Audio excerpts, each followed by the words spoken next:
Devil's Night. It was Devil's Night, the night of the year when all the demons come out to play.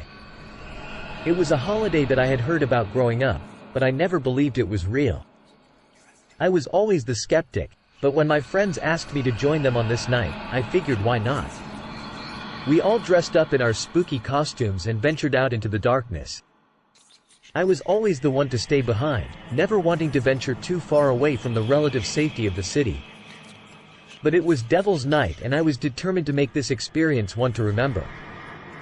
We laughed and joked as the night went on, but soon I started to feel like something was amiss.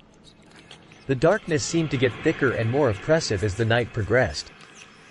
The wind seemed to whisper something I didn't understand, and I started to feel a strange presence watching us.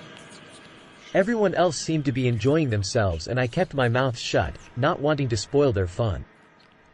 After what seemed like hours of walking, I suddenly realized that we were no longer where we had started.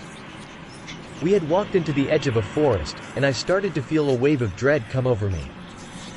I wanted to turn back, but no one else seemed to notice that we were off track. "Let's keep going," the group said. I reluctantly agreed, too afraid to make a scene. We kept walking, and the feeling of dread kept growing. I could barely keep my eyes open, and my fear only increased when I felt something brush against my leg. I screamed and jumped away, trying to make out what it was in the darkness. That's when I saw them, a group of hooded figures marching towards us.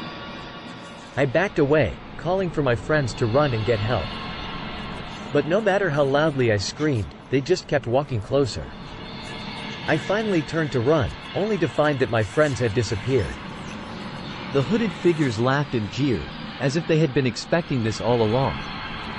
I stumbled back, trying to make sense of what was happening. When I looked up, I found myself standing in front of a large stone altar. That's when I realized what had happened.